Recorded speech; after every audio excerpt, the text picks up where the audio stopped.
So we're looking at a tsunami. It's still a few miles off the shore, but it is coming. Central banks have shown once again that they know nothing. The risk is that housing will change the whole social equation in the United States. Globalization as we know it is no more. I'm going to have to stop you there.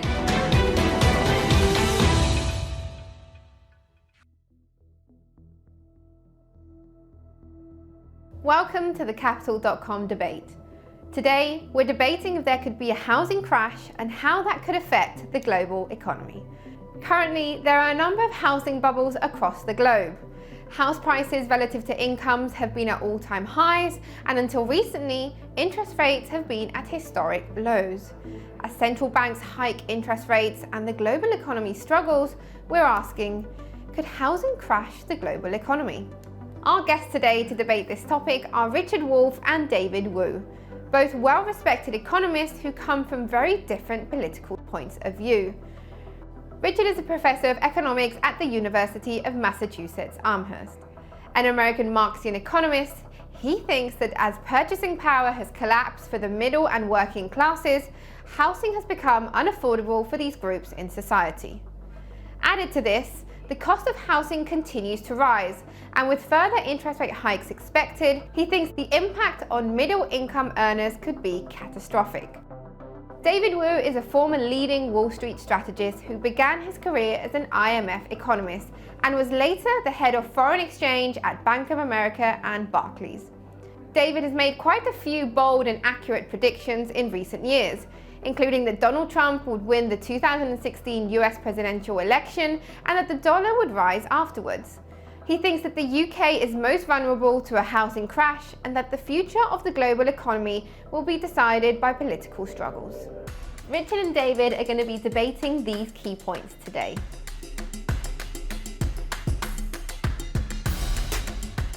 It should be made clear at this point that the two guests are not connected with Capital.com, and any views that they have are personal to them and are not representative of Capital.com, nor do their views constitute advice. Okay, let's get into it. First off, we're giving both guests 90 seconds to make their case. Richard, over to you first. Do you think a housing crash is inevitable at this point?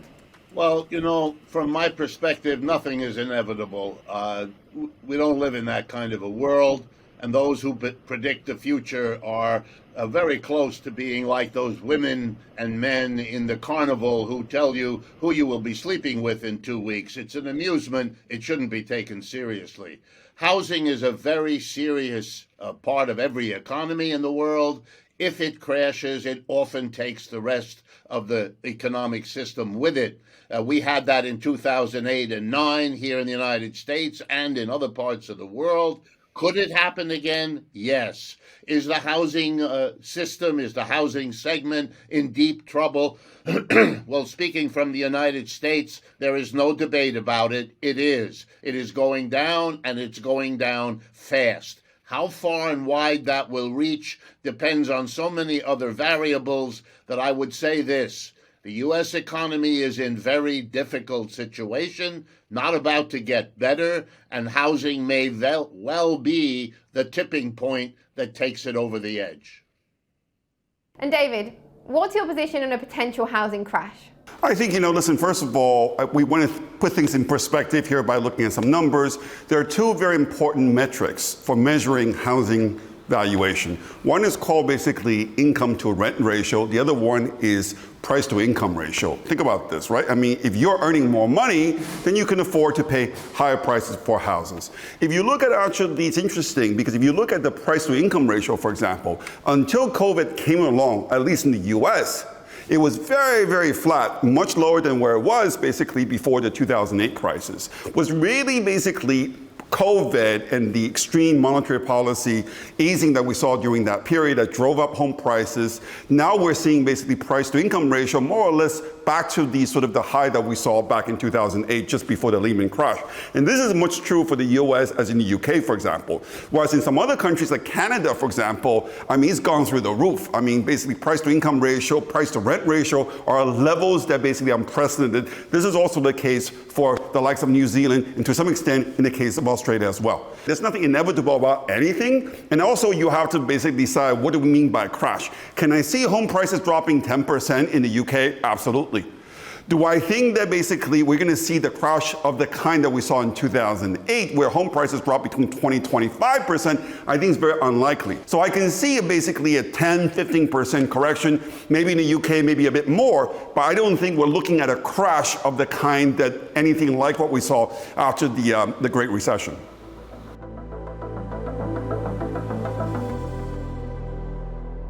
Now we've gone over the likelihood or your probabilities on whether we're going to see the housing market crash.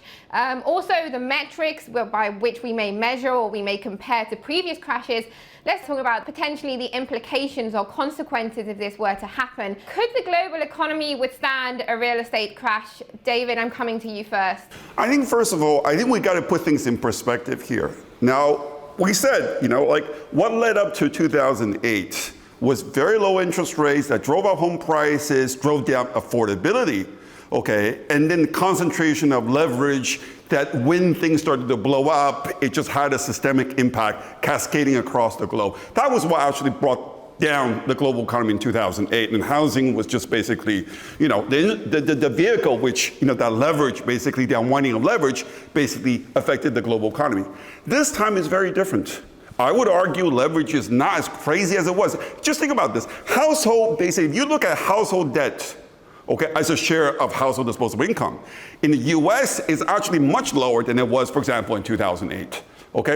If you look at household net worth as a share of household disposable income, it's actually at a 20-year low.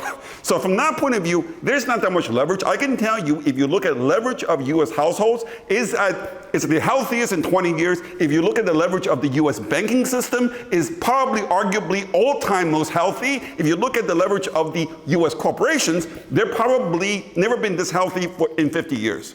So we don't have a leverage. What we do have is an inflation problem.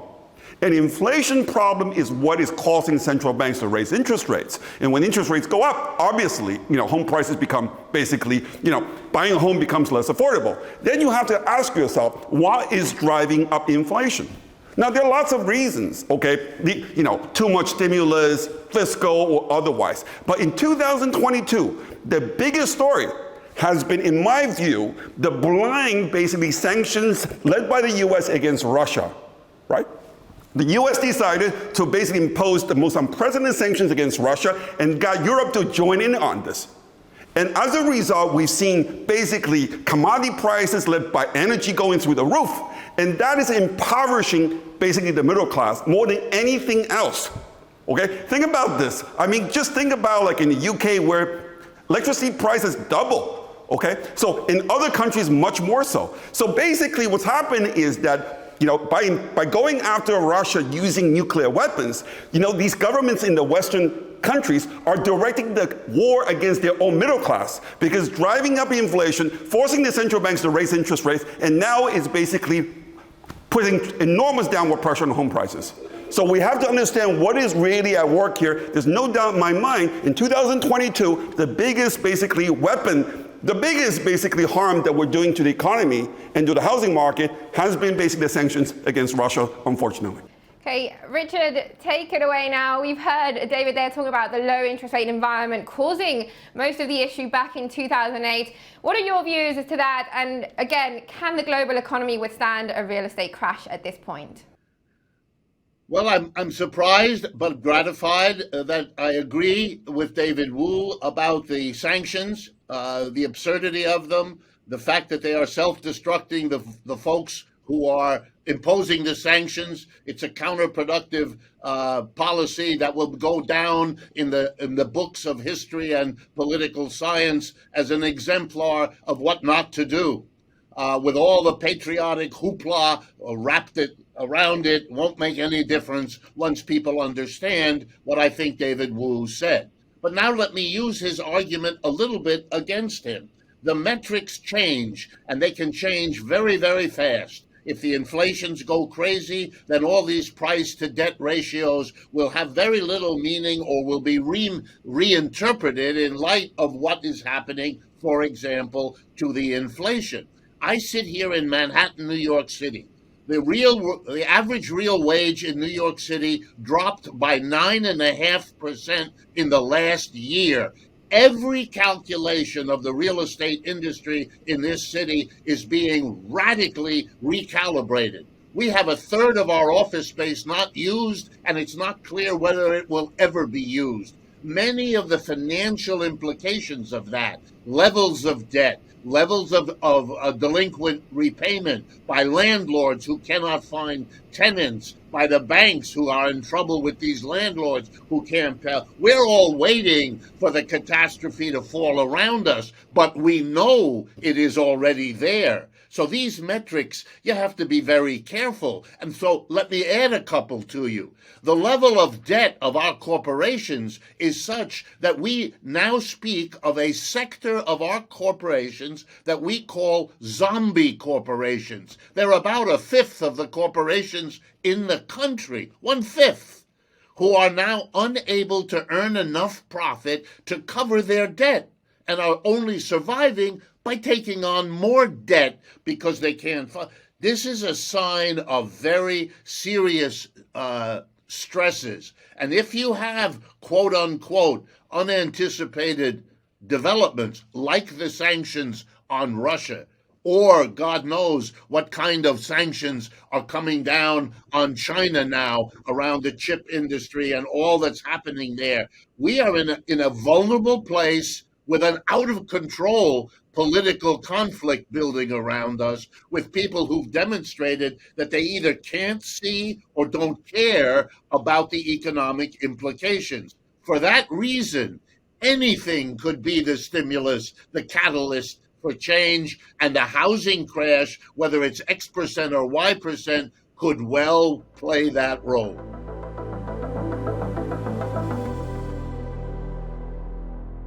We've now talked about the current situation and a lot of the implications in the property market. Let's quickly take a step back and talk about most likely one of the biggest player in the global economy and in specific economies as well, and that is of course central banks. And with COVID-19, it was a very difficult situation. There was a big amount of stimulus pumped into the economies around the world to kind of starve off the effects of the pandemic. Do you think central banks have done a good job at controlling inflation? David, over to you first. Honestly, when we were in COVID, nobody knew basically what really was going to happen. There was a lot of uncertainty. So if you have that kind of, you're facing a, once in a lifetime situation, you do whatever is necessary, because who knows, in the beginning of 2022, everybody thought this thing is going to be around for 5 years. Like maybe 20% of global population was going to die. So if you're a central bank, you were doing everything you could. I do think, however, by 2021, it was very clear with the vaccines, proliferating, people getting vaccines, it was obvious that inflation was about to take off. And then came Joe Biden, who opportunistically, as soon as he got elected, embarked on a massive, basically, fiscal stimulus, sending basically checks to everybody, when it was completely unnecessary, because by then, the lockdown was about to ease. If people were not spending yet, was because they didn't have any place to go to spend that money, because saving rate was very, very high then. Okay, so it was obvious that basically, even if you were sending people more money, if they were not able to go out, there's no place they can spend their money. So from that point of view, I think the stimulus we saw, the fiscal stimulus that we saw, that was basically pumped into the economy immediately after Joe Biden's election in 2021, was a total mistake. At that point, it was even a bigger mistake that the Fed continued QE for another 12 more months. That was when basically, I said this in the beginning of 2021, that Janet Yellen is going to go into the history book as the worst Secretary of U.S. Treasury ever for basically dismissing the possibility that inflation might become entrenched.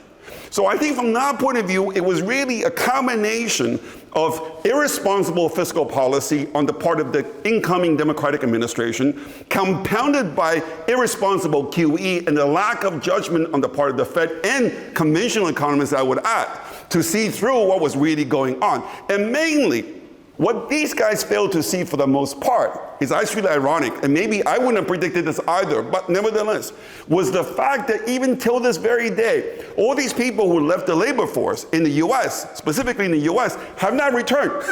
As a result, labor participation rate is much lower now than was the case basically before the pandemic. For whatever reason, we don't know if it's long COVID, whatever. So as a result, the labor market is much tighter, okay? Basically than people thought possible, given how fast the economy was going to grow. But nevertheless, that's a very crucial part of the thing, because that could basically pave the way for stagflation and so on and so forth, which will be really, really bad news for the housing market. But nevertheless, I personally think that central banks have shown once again that they know nothing.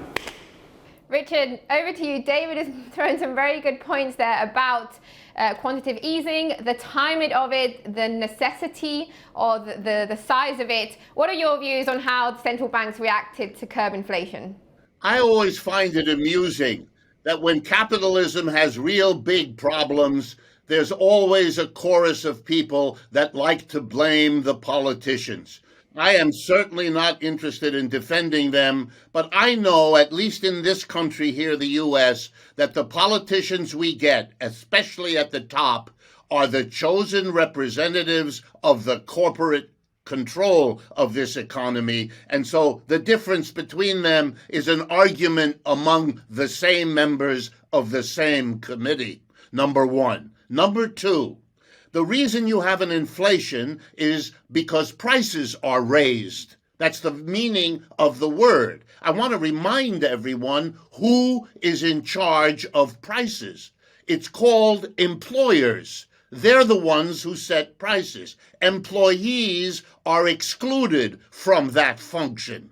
So whether or not we have an inflation is, first of all, the responsibility and the flaw of the people who set prices. Employers are less than 1% of the population. They set the prices that the other 99% have to pay.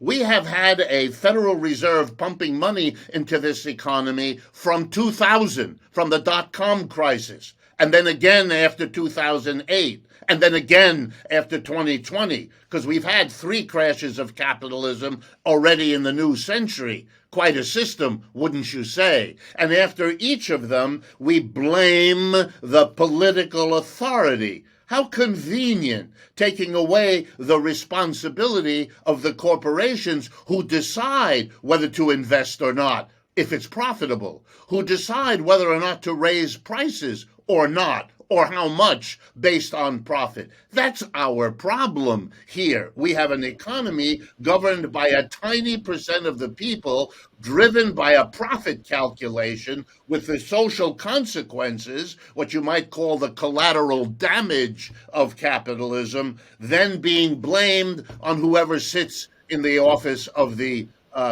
president. Janet Yellen and I, not to defend her, but we were classmates together, got our PhDs together at Yale University. She got trained in exactly the same way I did. She ends up performing as you described it.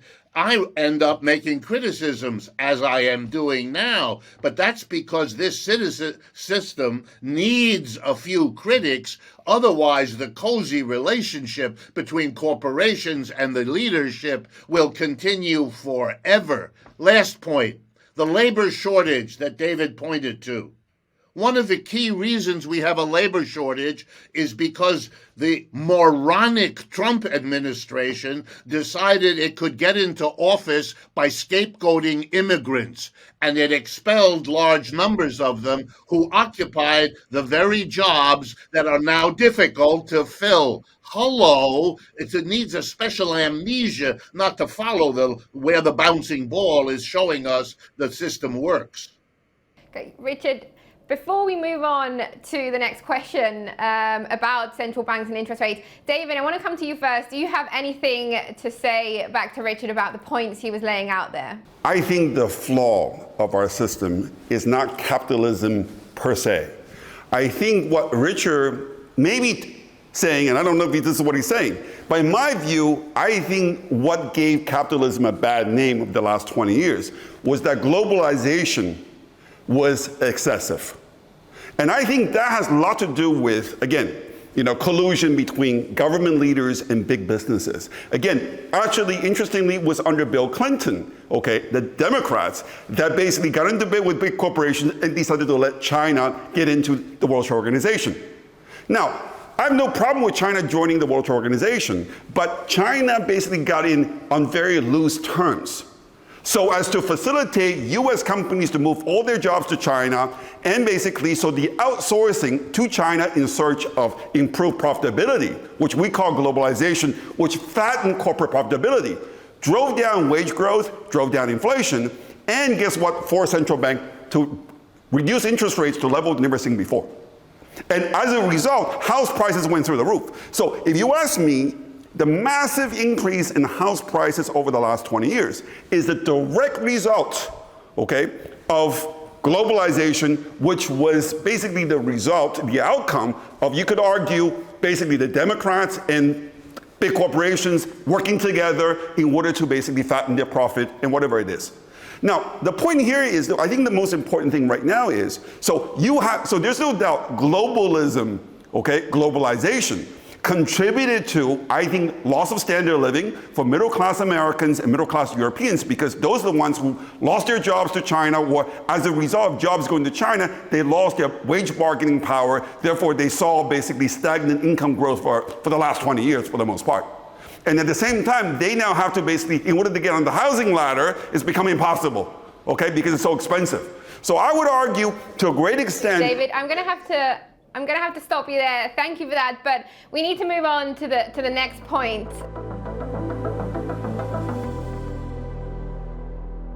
I quickly want to touch up on central banks once again, and a big part of the housing market, of course, is mortgages, and mortgages, we know, are directly influenced by interest rates. And I think a lot of what's happening in the markets at the moment is trying to guess, when are we going to see peak rates? When are we going to see central banks pivot? When are we going to start to see potentially easing once again and cutting back rates potentially in 2023? Now, markets are suggesting that we'll see peak rates in the US at around 4.7% in March next year.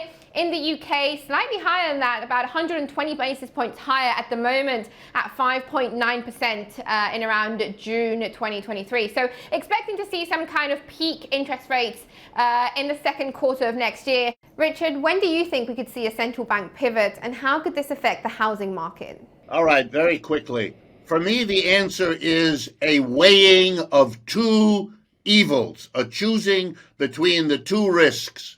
The risk of a continued, or even worse, a higher inflation on the one hand, and the risks entailed with raising interest rates either too far or too quickly on the other. And all we're seeing in Washington now, in my judgment, and in New York, the places that I pay attention to, is a debate between those who argue the inflation is the greater danger, so go ahead and raise the rates, versus those who argue the rates rising is a greater danger, so don't do that. And depending on where you are, if you're heavy into stocks and you want to give the stock market another boost, you need the interest rates to come down. If you don't care about that, if you're worried about the mass disaffection of the working class in this country from capitalism, which, by the way, I see all around me and which, of course, I applaud, then you're going to go the other way. And those questions are being asked and debated at the highest levels. It's no longer a discussion of economic theory or practice or empirical history. It's a question of estimating the risks to the system of the two dead ends into which U.S. capitalism has worked its way. David, same question to you. So on my side, I would say that 475 has been sort of, what I've been predicting for most of the last, I would say, 6 months. I've been saying somewhere between 4 and 5%. So, I think 4.75%, I think, is the right level, all else being equal. I think the bigger question is how quickly interest rates will come down. Now, I suspect that US interest rates will come down more quickly than in the UK. This is the reason why I'm much more negative about the outlook for UK house prices than I am about the US. Because in the case of the US, I can tell you, if I look at unsold homes as a share of basically how many basically months of unsold home in the market, it's actually quite low. By the way, it's even lower now than it was the case in 2019. So the point here is that during COVID, there wasn't that much housing construction, so as a result, there are not that many basically inventory hanging about looking for basically buyers. And then also because US is more or less energy independent. I mean, right now, electricity price in the US barely basically went up compared with Europe. Whereas I think for Europe, especially for the UK, a lot is riding on how long this war between Ukraine and Russia will be allowed to go on.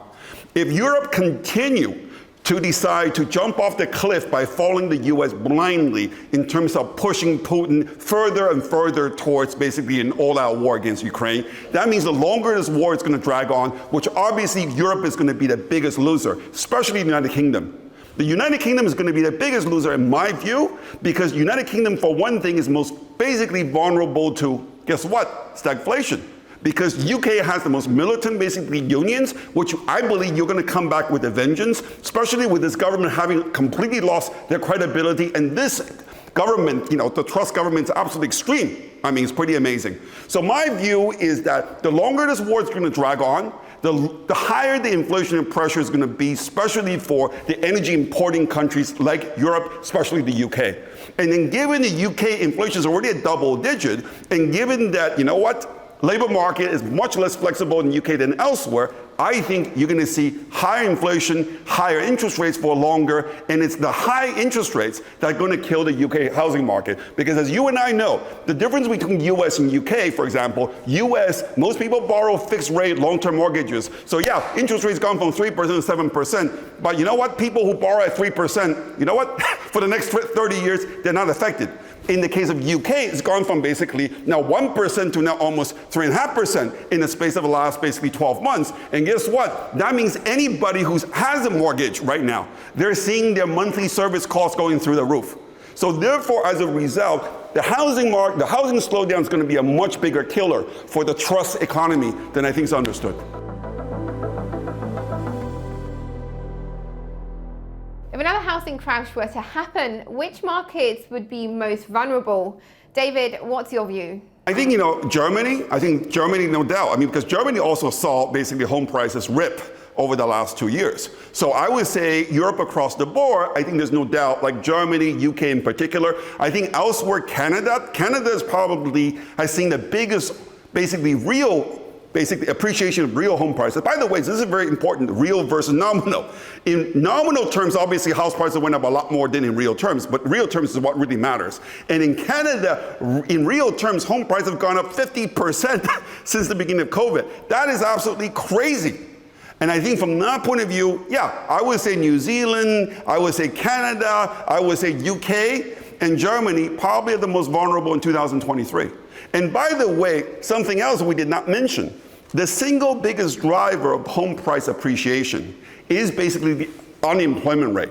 When unemployment rate goes up, home prices go down, or basically home price increase decelerates. Okay, and I think this is something very important. We haven't seen that because unemployment rate right now globally is at record low. So nobody's losing their jobs yet. But believe me, if this war drags on for another 6 more months and Putin is about to take out the big knife now, and things are going to blow up because of the irresponsible Biden administration in terms of attitude towards Russia, I think you're going to see a lot of average people, middle-class Americans, middle-class Europeans who don't really give a damn what's happening in Ukraine. They're going to end up paying the big price. Richard, over to you now with the same question. If we have another housing crash happen, which markets would be particularly vulnerable to contagion from a crash? Well, I think rather than the market, let me respond to a couple of things here. Number one, 40% of electricity in this country is produced by burning gas. And gas is now being sold by the United States to the Europeans because they can't get it from Russia anymore. And American gas producers liquefy it and sell it and ship it over to Europe. And that's driving up the price here. But the reason you haven't yet seen a major inflation of electricity, although it's about 16% over the last year, so it's not nothing. But you're going to see a great deal more. But we have such a long history of corruption in our utility system that every one of the 50 states has a commission. And you can't raise the price of electricity until you show the commission that you have higher costs and it's justified. That's why it's taking longer for the rising gas price to drive up the electricity, without which most American homes would be much more expensive to maintain. So we're looking at a tsunami. It's still a few miles off the shore, but it is coming and has to be understood in that frame. If those costs are added, and if energy prices stay high, and everybody thinks more or less they will, then our housing will indeed be in a crisis point. We have no wage increase to speak of in this country. Our unemployment is starting to go up again. This morning, the railway unions in the United States told the Biden administration they are not accepting the latest contract. We are seeing that convergence of multiple problems, including those that David Wu just pointed to in terms of foreign affairs. And I think what you're going to see is that the impact of more difficult housing conditions, which, by the way, will be reflected in this country on what we call homelessness. I believe you call it sleeping rough, which is for me one of the greatest euphemisms Western culture has so far produced. Anyway, homelessness, that's where we're going to see it. The housing is going to be the symbol for the middle class of everything both David and I have said, how the system has destroyed the middle that it relied on for its political support. It's losing the right wing to the Trumps of this world. It's losing the left to the Bernie Sanders. It's leaving Mr. Biden with an ever slenderer foundation upon which to continue. And that will dog the future, and it will mean that the risk is that housing will change the whole social equation in the United States, and not just this or that particular industry.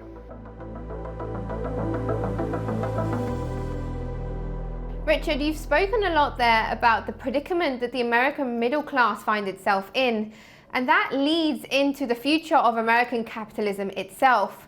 We've been through the potential of a housing and market crash and how we've gotten to this point.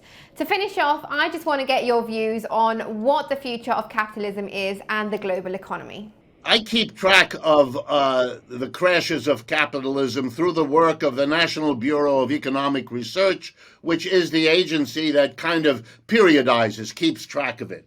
And my reading of the last 3 or 4 centuries of capitalism, since it started in England where you are speaking and moved to take over the rest of the world, is that wherever capitalism settles, every 4 to 7 years, there's a crash. Some of them are short and shallow, others of them are long and deep. It is a fundamentally unstable system. And number 2, as Mr. Piketty in Paris has taught us, it is a system that is constantly, tendentially producing ever greater inequality until explosions political in nature stop that for a while before it resumes. A system that is fundamentally unstable and unequal has now produced 3 crashes in the first 22 years of this century. It is destroying the middle class, if it hasn't already done so. This is a system which, to quote a great thinker from years ago, is so beset with internal contradictions that it can produce the kinds of wild shifts and desperate acts that are illustrated very well these days by what David correctly said about the Biden administration, and that I could say, but you don't need to hear me say it, about the Truss government or the Boris Johnson government from before. These movements are symbolic. These are societies basically stressed with out of control experiments that we in this country, with our football mentality metaphors, call a Hail Mary pass. You do something and you hope at the other end of the field somehow the ball bounces in a way that favors you, but you've lost all control of what's going on. David, a lot of points there to take in. What are your views on the future of capitalism? I think it's going to depend, okay, which country we're talking about. I think in the UK, I think the picture is the clearest. I think we're heading towards socialism, because I think the Truss government is going to blow up. They're only going to have 2 years. They're already behind the curve. They're already blowing up. So from that point of view, they're doing everything wrong. And this is going to basically give it a layup, make it a layup for Labour to basically take power in the next election. And the Labour, as we know, they are dying to basically have another go at socialism. So I think in the case of the UK, it's almost case closed, because I think it's too late for people like Truss to basically go back. And I think from that point of view, the Conservative Party is dominated by these basically idiotic guys who are running basically the European Study Group. I think these guys are so inflexible. They're certainly not thinking middle class. All these people born with a basically silver spoon in their mouth, they're going to basically blow up the UK, and they're going to hand it basically to the socialists. That's the end of the story. The US, I think, is much less clear. I think what's going to happen in the US is that I think the Biden administration is going to they're going to get wiped out in the midterm election. I think what people don't realize is that 95% of the 300 candidates with Trump's endorsement who are competing in the midterm in less than a month, guess what? They have won their primary elections. It's unprecedented, 95%. Right now, there's no question we're going to see a red wave. I'm going to assume that Trump is going to be the next president in 2024. And I think if we see that, probably the country is going to fall apart. I mean, we're starting to see that, right? All the big corporations are moving out of Illinois, New York, and basically California, the so-called blue states, to the red states. I think the US, you're going to see separation. So in those blue states, where they're running out of money, they'll probably have to embrace socialism. But the red states probably just going to basically spin off. We should not take it for granted the US is going to stay as one single country forever, because the people are so different, their culture is so different. To me, it's not that capitalism is going to disappear, it's going to take on different form. What is certainly true, however, is that globalization as we know it is no more.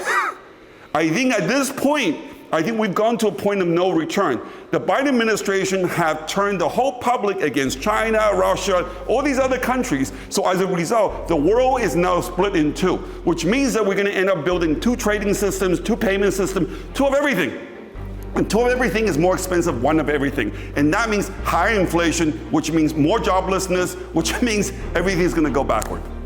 Richard, David, thank you both very much for joining us for this debate. Thank you. Thank you. As stated at the top, our two guests today are not connected with Capital.com, and any views that they have aired during the debate are personal to them and are not representative of Capital.com, nor do their views constitute any advice. Thanks for watching, and don't forget to subscribe to our channel to stay alerted to all of our latest videos. From regular chart analysis on the markets to macroeconomic explainers on the key financial topics of the day.